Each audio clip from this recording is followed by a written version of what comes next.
What's going on, ladies and gentlemen? My name is Michael and welcome to FudgeMuppet. There's no denying I'm the biggest fan of Argonians here on the channel, guilty as charged. They've been one of my favourite races ever since I played Elder Scrolls for Oblivion in 2006, and in Skyrim I had one of my favourite playthroughs ever with a scaly green Argonian who resided in Honeyside in Riften, wore Master Alteration robes, and used enchantments to be an absolute beast at unarmed combat, dual casting frost destruction spells and crafting the best alchemical potions to increase the potency of such spells immensely. Weird setup, I know. I've always found the Argonians' biology and aesthetic to be so unique, and to me they're the most alien playable race in all of Tamriel, especially considering their link to the Hist trees. Since Skyrim came out, Elder Scrolls Online has only expanded their lore even more. Now, I'm not a fan of every lore addition that was added, particularly the all too convenient events leading to the Ebonheart Pact with the Nords and the Dark Elves, but thankfully at this stage, I'd say the game has done more good than harm. In fact, some of the lore added is so cool that it's some of my favorite in the whole series. The lore we're going to be talking about today covers one of the questions Elder Scrolls fans have always wanted to know about our scaly lizard folk friends. What was their civilization like before the modern eras? And when I tell you, you'll likely be wondering what happened to it. I'm sure you remember the story of Topal the Pilot and his voyage around Tamriel in the Merethic era. On this journey he described what are surely Argonians when he sailed past Black Marsh and wrote, "The fetid evil swamplands and their human lizards." As the commentary by Florin Jalil on the text notes, Topal was no doubt being turned away by the disease and fierce Argonian tribes that dissuaded many other explorers after him. Ancestors of modern-day Argonians are known to have been living in pre-literate tribal communities during the time of such Oldmer exploration. Ancient Argonian society has always been a mystery, and before Elder Scrolls Online shed new information on the topic, I had assumed it would be even more tribal and less advanced than it is in the modern day. However, it seems like many ancient societies on Tamriel, the Argonians were once quite advanced. Since ancient times, a period known as Duskfall has occurred. It sounds a bit like a trademark that could be used as a title for the Elder Scrolls 6, but what Duskfall actually is the gradual decline of ancient Argonian culture and society. This decline or downfall of their old civilization is largely seen as a positive by modern Argonians, a period of philosophical growth and development. I'll explain why this is in the video, and it also makes me wonder, what if the Hist actually have something to do with it? What if these ancient sentient trees have actually conspired to tear down the Argonian society and trick them into creating it into something easier to manipulate? You better believe we'll talk about Hist tree theories today as well. So as you may know, Argonians venerate the Hist trees, although according to them they do not worship them in the traditional godly sense, but rather perform rituals out of respect and reverence. Second most influential is actually Sithis, who plays a large role in Argonian culture and is seen as the original creator by both the lizards and the Hist. Sithis played an even more central role in ancient Argonian society, so it's important for today's video to realize just how thematically related he is to Argonians and the Hist as a whole. Sithis is neither Adric nor Daedric, he simply represents the primordial state of chaos. Chaos is disorderly, often rapid and causes change. It is present in revolutions, the tearing down of the old and the rising of the new. Argonians too are inherently chaotic, in the sense that they have the potential to change form quickly without the need for standard evolutionary forces to slowly take place. This theme is also present in their creation story. It is said that the Hist made the Argonians from lizards in Black Marsh after witnessing the humanoid shape of elves and men and admiring its utility. This is quite unique as, unlike the other races, Argonians cannot in any way trace their lineage back to the Elnifey. One Argonian named Mir Glim even had a vision where he experienced the life of a lizard wandering aimlessly, until finally one day it drank Hist sap and became an Argonian. Scholars assume that the Argonians were uplifted from the Hellstrom ancestor lizard specifically, but overall which lizard it was is not important. What matters is that such change, such chaotic transformation was only possible with the powers of the Hist. The Hist still exert powers of chaotic change upon the lizard folk to this day. Argonians Argonians, who refer to genders as life phases, can change them using a special method involving licking sap from a Hist tree to affect their hormonal glands. Hist sap was also used in the Oblivion crisis to make the Argonians faster and stronger, ferocious enough to fight off the Daedric invaders. Argonians can even change depending on their environment. It has been said that Argonians far from Black Marsh have lost their color, or even developed mammal-like traits depending on their new environment. There's a multitude of ways the Argonians can be altered and be different to one another, and if you want to hear more, especially about their tribes, listen to our recent podcast on Argonians linked below. The important thing here is that Argonian biology, just like Sithis, embodies chaos, so it is of no surprise that both the ancient Argonians and the modern ones worship him. In the pre-Duskfall period, priests of Sithis reigned as kings, performing various ceremonies and guiding Argonian society as they built grand structures. Blood sacrifices were performed not out of love for Sithis, but out of fear. Sithis to the ancient Argonians was a destroyer, a bringer of the void and a ruinous force. Sithis needed to be appeased. With an element of fear so present in the core of Argonian society, it is no wonder that the priests of Sithis were elevated to levels of great power. It's all quite Mesoamerican in theme, with some of the most awe-inspiring structures created known as Xanmeers. Nobody knows how the Xanmeers were made, but they were built to last for thousands of years, and many can still be found standing in Black Marsh. Some people even speculate that the Xanmeers are remnants from a previous Kalpa, along with the Hist.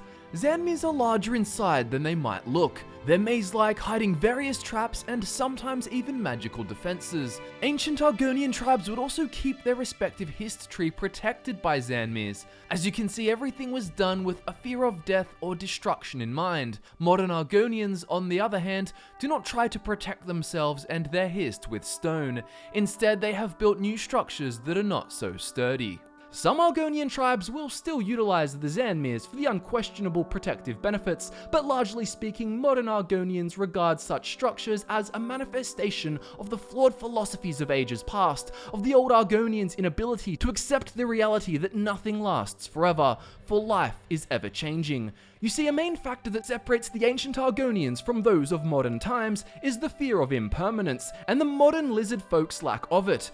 The difference between the two philosophies stems from their differing interpretations of Sithis. Where ancient Argonians would see Sithis as purely destructive, fearing the death of themselves, the Hist, or their structures, the new Argonians view him as a destroyer and a creator. Through the chaos of Sithis, new things come to be, and therefore the temporary nature of their lives, to the modern Argonian, is not something to be feared, but rather embraced. It's worth noting though that even impermanence lacks permanence, and every now and then there are still times where certain Argonians decide to build with stone and declare inflexible dogma, but overall there has been a huge shift in philosophy, and it can be seen most clearly through the architectural differences in the old versus the new. Modern Argonians look at the ruins of older societies and see the idea of trying to make something last forever as foolish. Many still revere the Xanmeers, but more from a sense of representing the lessons learnt from the past. Modern Argonian structures are, by their very nature, designed to be temporary. Dwellings such as reed houses and mud huts are quite common, things that can be easily built, get the job done, and also can quickly be rebuilt if they are somehow destroyed. While they may not be as aesthetic as the Xanmeers, I will admit the mud huts do look pretty interesting despite their bland name. They're not exactly Telvanni mushroom towers, but the spherical, almost root vegetable vibes is something I think is really cool. To the modern Argonian, destruction is clearly inevitable, and to deny this or to resist is to give in to what is called shunite. Shunite is a concept described as the pain caused by holding on too tightly to that which has come to pass, also known as the fear of death and forgetting. Modern Argonians desire to conquer shunite, to evolve past the flawed belief system of old, and to be mindful of the cycle of change, to become one with it, and in a way one with what they perceive as the true nature of Sithis. After all, the reality is that Sithis is not just the void, but also a bringer of change, and with Argonians themselves subject to a great deal of change throughout the limited span of their lives, the modern philosophy does make a lot of sense for them specifically. It aligns with them on a biological level. But was this change even a good thing for Argonian society? society. Well, I'd expect that on an individual level, the new way of thinking would make Argonians happier. Who wants to live in constant fear? I think we can all agree that life is less stressful without being ruled by priests who ensure you constantly have to appease a destructive omnipotent overlord with mortal sacrifices. I also think it fits better with other cultural influences in Argonian society that also seem to focus on the present and not worry about the future. Take the Argonian language, Gel, for example, given to them by the Hist. Gel lacks past and future tense verbs, and is described as the language closest to thought. This theme is then reflected in Argonians' personalities and attitudes. Argonians are said to view life from birth to death as a single moment. They obviously still perceive time in the typical sense, but to them it is a limited way of perceiving reality, an illusion made to form a linear version of events. The lizard folk are known to live in the moment and not to hold grudges for anywhere near as long as the other races. It is better to forget and move on, for to hate each other is to hate ourselves. In this way, you could argue that Argonians are better off now. At least mentally, everything seems more congruent, and by the 4th era, there's no better time to be an Argonian living a traditional life in Black Marsh. The threats of the Empire, the Old Dominion, and the Dunmer are at an all-time low, and if you're interested in hearing more on this, check out Scott's video on whether being an Argonian is worth it, linked below. However, even if the Argonians live simpler, happier lives now, with much less to fear, I can't help but point out that they are far less advanced in many areas, so whether the new civilization is truly better off is hard to know, and at the very least subjective. The old Argonians may have feared Sithis more, but there's no doubt that their structures are more impressive and more useful. As I explained, the Xanmeers have lasted for eras, and some believe they were so widespread they even went up into southern Morrowind. There are even specific instances of bright yellow sun crystals called Varka stones made from meteoric glass and similar to Welkin stones being used by certain Argonians who praised the sun.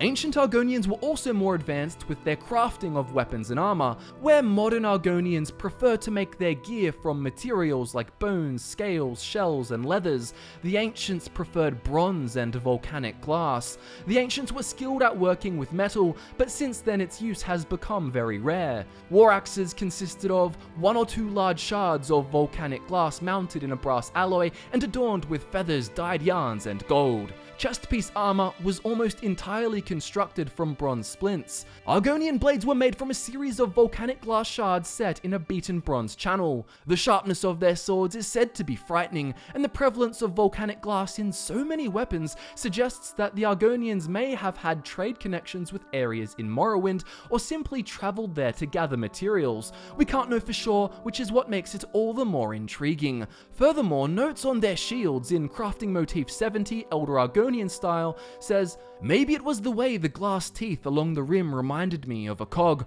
or the orange tinge of the shield's face, or the boxy scrollwork, but the answer to the nagging familiarity I felt with Elder Argonian metalwork struck me like one of their maces. Dwarven influence. Black Marsh may not have been as insular a province as it is these days." While I'm not too sure about this take, I think that if it were the case, it would be truly sensational. Maces were largely made from bronze with angular designs, geometric in fashion. Sithis iconography was also present in the form of emblems on certain belts and atop the bronze staves belonging to the priesthood of Sithis. Such staves bore symbols of the great serpent Sithis with sharp glass teeth used to spill blood in ceremonies. But the advanced nature of their society does not stop there. There are also examples of them having great and powerful relics in their possession, and to think that there may have been more relics lost to time makes me very curious. One dangerous artifact of great power is known as the Fangs of Sithis. These could be used to destroy entire villages, to turn crops to ash, and to create undead monstrosities out of the user's enemies. It is said that wielding the Fangs consumes your soul and drives you mad. It gives you to Sithis, and casts all you are and all you could be into a great void. The Fangs consume the bearer's soul, granting you immense power while stripping all that makes you a person. There was also the case of an ancient Argonian sorcerer who practiced dark arts and decided to trap his power inside of a golden skull. It was said to contain a powerful curse that would doom Murkmire and vibrated with a strong arcane energy. They also have a giant stone calendar, the Zinche Konu monument, which could be used to change the weather. The keeper of this calendar will tell you it would take 100 tongues 100 years to speak all of the Zinche Konu's secrets. It is one of the few remaining monuments from our days of stone nests. So what changed? What made the Argonians gradually take on a new, less advanced way of life over this period of decline called Duskfall? Well, that in itself is the big mystery. We have a good idea of what ancient Argonians were like now,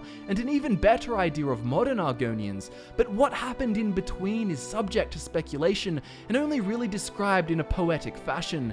It has been said that the Hist revealed the true path, and the Hist led the way. We theorized in our Argonians podcast that maybe the Hist encouraged this new transition in thinking to make the Argonians more reliant on them. If the Argonians became too advanced and maybe too spread out, perhaps they'd need the Hist less than ever before. It is interesting that the modern Argonians know very little about the Duskfall period. Only the Xanmeers and a few relics remain, and clearly the Hist don't seem to have told the Argonians everything that happened during Duskfall, as they still don't have the full picture by the time of Elder Scrolls Online. The Hist could also have rewritten history somewhat since then if they wanted to. Consider too that if Argonians advanced too much, and their civilization were to become too powerful, perhaps it could actually pose a threat to the Hist. You see, the way this could happen is the Argonians get too ambitious, invading other provinces regularly and drawing attention to Black Marsh, making them look more threatening. The Hist, hiding deep in Black Marsh, might not want this. They may want the Argonians to look meek for the most part. History has shown us that the Hist allowed the Argonians to be enslaved, to be dominated in battles, and treated poorly throughout the eras. Only when the Oblivion crisis happened, when the jaws of Oblivion opened and Daedra poured out, did the Hist decide to use their powers to make the Argonians so strong they could defeat the enemy. I theorized that this is because the Daedra might be able to make their way to the Hist, whereas mortals find Black Marsh largely uninhabitable and can't really conquer the deepest parts of the province as a result. Furthermore, it has been suggested that when Argonians die, their souls travel back to the Hist with their memories. Some are unsure about how proximity to Black Marsh factors in, but the idea is that the souls are returned to be given to new Argonians, and that the Hist has access to the memories gathered, which can be shown to the Argonians to help them learn, and you can only assume help the Hist learn more about the world too. So if the Hist receive memories from the Argonians, perhaps they use them like involuntary spies. An Argonian Telvanni slave could be caged, but hear of secret magic techniques being discussed. The mages may assume this knowledge is incomprehensible to their scaly captive, and they'd be right, but the Hist could understand and learn from it. Or an Argonian beggar in Cyrodiil living on the street may overhear the political plans of a drunk noble leaving the city, who would think nothing of some poor beggar, especially an Argonian who seems not to be paying attention. In this way, the Argonians could be seen as tools of the Hist, where the individual's life does not matter, so long as the collective benefit of the Hist really is served. Again, we don't know how proximity affects things, and in my interpretation of it all, the Hist would only receive the memories upon the return of the Argonian soul, so after they die anyway. Remember though, don't assume that the Hist necessarily want to gain advantage for themselves in order to take over Tamriel. They are survivors after all. They survived the El Nefeh Wars, and they may really want to just keep the bulk of the Argonian population nearby and relatively low profile. The Hist only seem to act when they are threatened, by putting an emphasis on the temporary nature of life and teaching the Argonians to embrace impermanence and live in these mud hut structures and so on. The way of life of the Argonians suits the Hist perfectly. Argonians tend to stay in Black Marsh, with tribes looking after the Hist and not worrying about building advanced civilizations and far-reaching empires. The marsh is the only defense they really need as far as the Hist is concerned, not Xanmeer's with magical protection. So if the Hist really did lead the way in the change, maybe this is why. Another possibility is that the Hist were forced to change Argonian society after receiving some kind of outside information from an unknown source. The Hist do seem to have forewarning about events before they happen, like the Oblivion crisis, and they also knew of whatever events were to happen prior to Duskfall. An example of this is one particular Hist tree that took its tribe to Cold Harbor after striking a deal with Molag Bal. A book on this can be found in the Elder Scrolls Online, titled How We Came to Cold Harbor. It talks about a Hist tree that told its tribe of Argonians that a time of change was in fact coming, and that Argonian civilization as they knew it was coming to an end. This Hist tree did not want this to happen, and wanted the tribe to continue on with the same traditions and values, and therefore made a deal with the Daedric Prince of Domination. Never a good idea. To me, this confirms that Duskfall was either planned by the Hist themselves, or was to be forced by some other events they would be unable to prevent. Regardless, they knew it was going to happen before it eventuated. Maybe the Hist needed a clean slate to keep the Argonians as a non-imposing society, and not grab too much attention from the Tamrielic superpowers to come. It's anyone's guess. The Hist move in mysterious ways, and based on the Cold Harbor story, it sounds like they don't necessarily function as one big hive mind or something like that. They seem to have a degree of autonomy in their decision making. Regardless of what happened, all we know is what the Argonians were and what they are now, and I think we can all agree that while they've always had a close bond with the Hist trees, they are more reliant on the Hist in their current civilization, and their new way of thinking suits the Hist trees perfectly. I truly believe the Hist are playing the long game here, and it is ironic that these sentient trees seem to have taught the Argonians that fear of death and focusing on permanence is silly, all the while they themselves have always acted in the interests of their own survival, of their own permanence. It seems their own creations, the Argonians, have conquered Shunate where they have not, and perhaps do not even strive to. So there you have it, many secrets of Duskfall are still secrets, but we've learned a whole bunch of new lore regarding ancient Argonian society and its shift into the modern civilization. The lizards and the Hist live in harmony, embracing the chaos of Sithis, knowing that destruction brings change and that change is not to be feared. They have learned to flow with the river instead of struggling to alter its course, so long as the Hist survive, right? Overall, I enjoy this lore courtesy of the Elder Scrolls Online because it adds new questions to the mystery of Black Marsh while revealing new and fascinating information. More questions were added than answered. Just how advanced were the ancients? Where did they get their volcanic glass, and did they have any interactions with the Dwemer? Are the Argonians actually better off now? Did they even build the Xanmeers? Some scholars doubt it.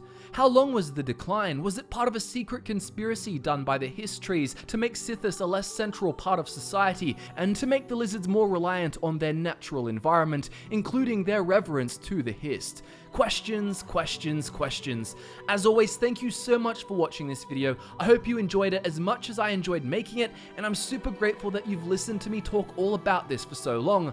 I absolutely love the Argonians, and if you want more content like this, love the Argonians too, or just think the video deserves it, please do hit that like button and let us know what video you want to see next. Let us know what you think of the Hist in the comments too. Social media links are in the description, as is a link to our merch store if you want a sensational new tee or hoodie and want to support the channel and the content that you love.